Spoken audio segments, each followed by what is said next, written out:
Hey, Monica, thank you so much for being here. Laura, I am super psyched. I'm such a huge fan of yours, and you're just as gorgeous as you are in photographs. Well, thank you. And the first time that you said that, I thought, oh my gosh, you're living your brand. I'm feeling the love here and you're bringing it. So I really, really appreciate it. And you are Thank the you. founder of the School of Love in New York City. So you used to be a thought leader and now you're in wellness. Let's just chat about that for a second before we even get started. Yeah, so I practiced law for 20 years, and about 7 years ago, I started building my business, and 3 years ago, I stepped into it part-time. So it really just started out as a side hustle for me. And then what happened? So you had this law degree, you're practicing law. Did your family think you were absolutely crazy to go into another space, or were they pretty supportive? No, they thought I was completely insane. Of course, because the space I was going into was really about love and psychology. So, really, if you really want to understand love, you have to understand your own psychology.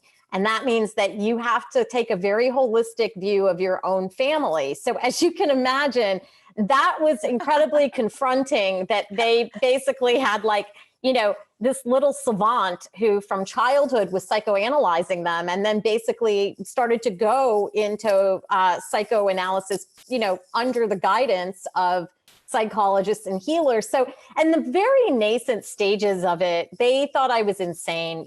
Both of my parents are immigrants and they definitely came from a culture of success, being the top of your game. My parents came here with no money, and I went to an Ivy League law school, paid off all my student loans by myself, owned my home in New York City. So that was the track that they were like, that's an acceptable track to go on.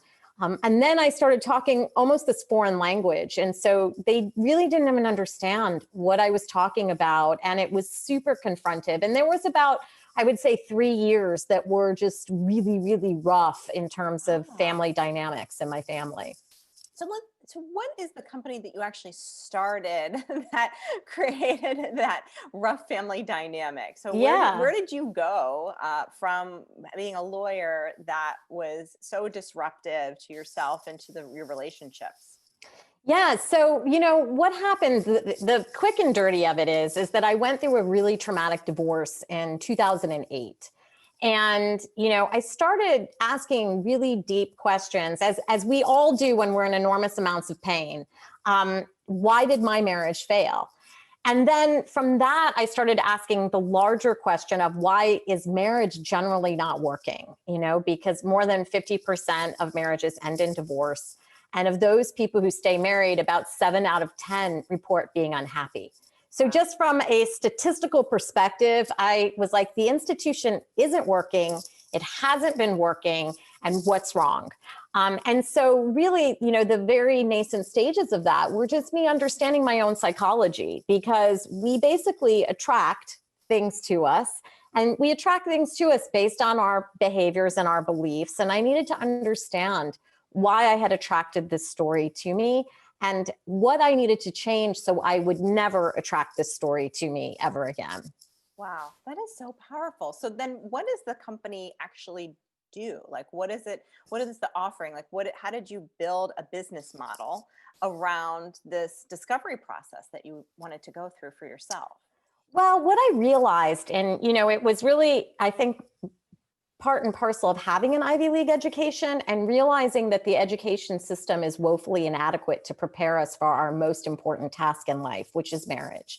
The studies conclusively have shown across the board that the number one factor of human happiness is marriage and relationships. And yet our curriculum doesn't support that. We need a lot of different skill sets, from learning how to assert boundaries, understanding our own energy levels and when we're able to give and when we're just depleted, understanding how to de-escalate conflict.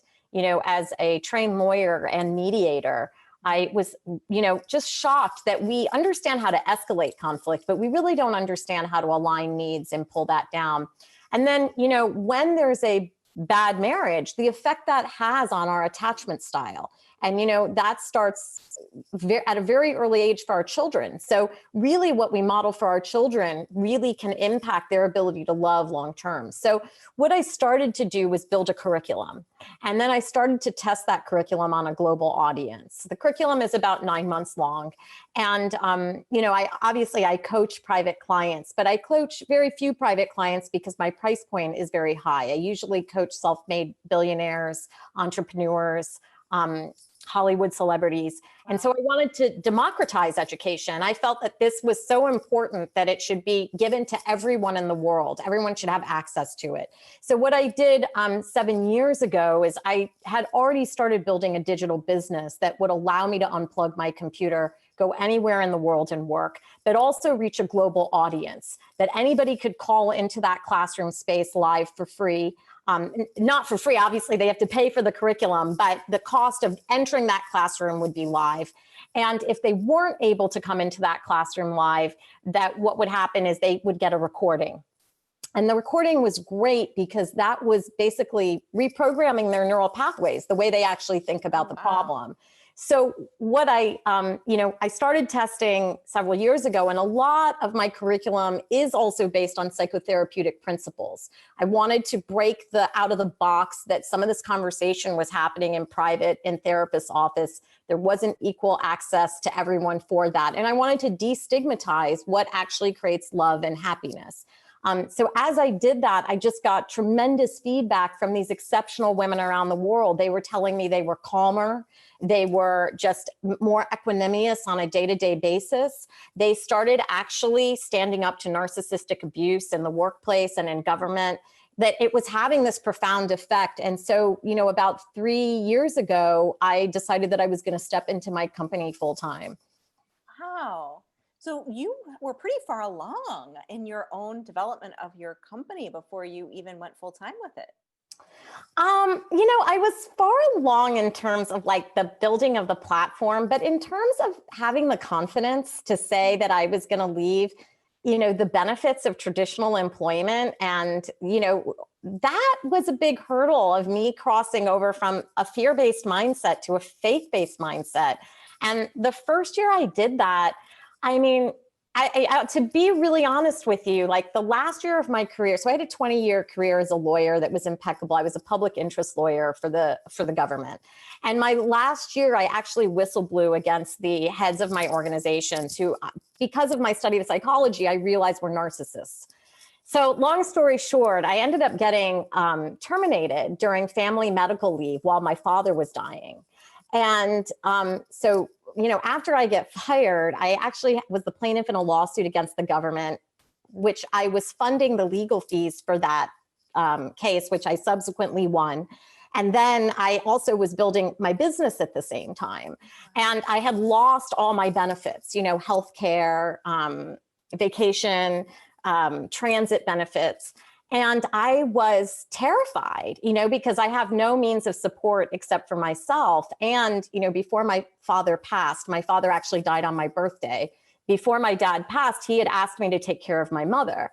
So I was feeling so much eustress, for lack of a better word, like so much stress.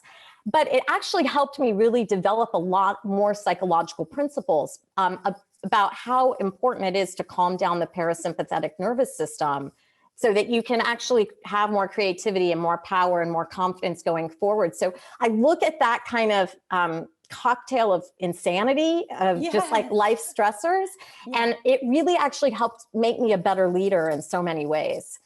And what I love about what you're saying is there's so many people who are listening who have been through something similar that is so rarely spoken of. They've been undermined within their own career, or they tried to do the right thing and they were punished for it. And this happens, I think, more often than is actually articulated. But what doesn't happen is people turn it into something positive. What do you think was happening for you that allowed you the power to transform it into a new company, to transform it into a curiosity that then became an enterprise? I think the number one thing to me was faith.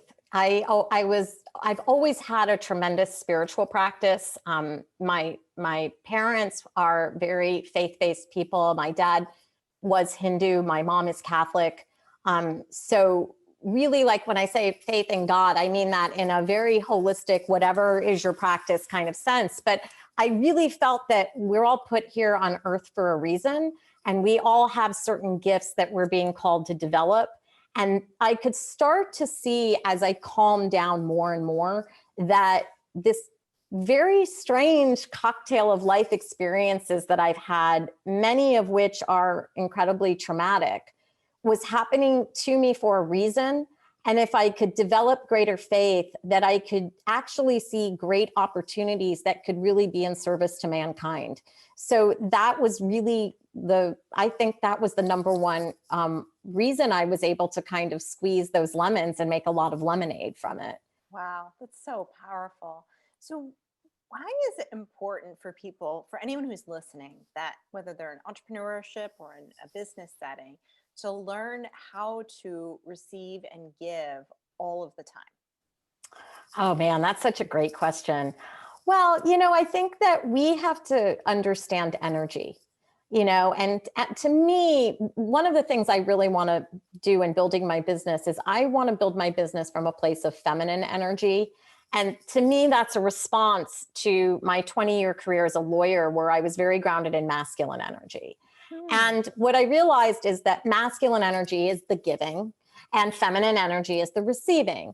And, just when we talk about relationship psychology, whether it's the relationship you have with your partner, the relationship you have with your children, the relationship you have with your boss, the relationship you have with your president, really, you have to understand that there is an equal exchange of energy. That's the give and the take. And when that exchange is off, that basically you create global disequilibrium. You're not in equilibrium. And from my perspective now, because we are living in a world that was built by patriarchal institutions, we've been trained to be givers without being receivers. And I think that's creating a lot of the disconnect that you're seeing, in a global world.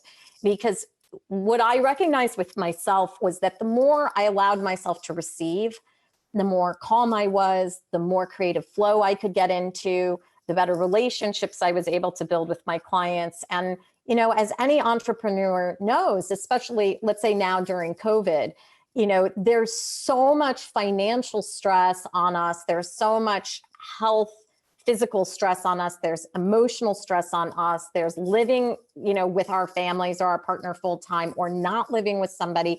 There is a cocktail of stressors. And so you really just have to understand how to take care of yourself at this very different level, which requires that equilibrium of giving and receiving.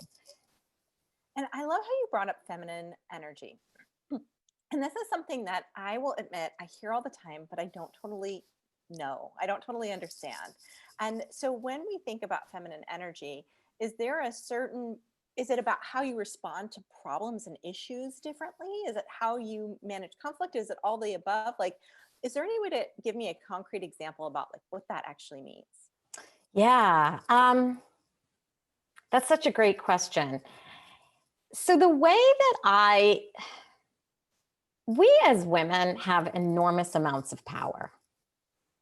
And we have enormous amounts of power over, pretty much everything, right? But what happens when we're in masculine energy is we're kind of giving, giving, giving, giving, giving, giving, giving, and you get very depleted from that. So what ends up happening is the giving starts becoming from a place of anger or resentment, or just a feeling of almost emptiness. You can see that, especially now, with women traditionally are leaving employment to basically homeschool kids full time. Usually the domestic tasks fall very heavily on women. And so it's very hard to be happy. So just take it from a mental health perspective. It's very hard to be happy when we're depleted like that. So one of the first lessons that my coach, who basically, trained me in all of this, was basically had to teach me was that we as women need to give from the saucer, not the cup. Mm. And what that means is that we have to give from the overflow of energy within ourselves, as opposed to kind of ratcheting that cup down, because when it goes down, we don't have as much power, we don't have as much influence, because we're coming from such a place of depletion. And you can even see, I think, on a global world stage, how a lot of women, are forced to adopt more male paradigms in terms of dress and behavior to be accepted, on a global stage. And it's very rare that you see a female leader who's able to talk about sort of that feminine energy, which is, grounded in empathy and grounded in sort of like a holistic view of mental health. And even when you talk about just leadership, creativity, to me, the deeper I got into feminine energy, and the way that you do that is, for me, it's a really robust self-care practice. The more I take care of myself, so I start every single day with an hour of exercise and about 45 minutes of meditation. Wow. And that's kind of like my grounding place. And then, I have all these paradigms that I teach my clients, including moving away people who are more toxic away from your energy field, even your diet that you eat, the music you listen to, your sleep protocols, the perfume and the clothing that you wear, the way that your home looks, all of it influences our energy. So, really, the more that I was able to take care of me, the more I could get into a flow state. And a flow state is wonderful, because what you're doing is like basically you're creating the conditions for greater creativity, but you're also able to basically attract more serendipitous events. You're able to enter into a quantum field where like more things are happening for you more quickly. And you're also calming down your subconscious. So, that's kind of like my quick and dirty. I hope that wasn't too complicated, but it is a practice to understand how to tap into it, because we so live in, a place of masculine energy.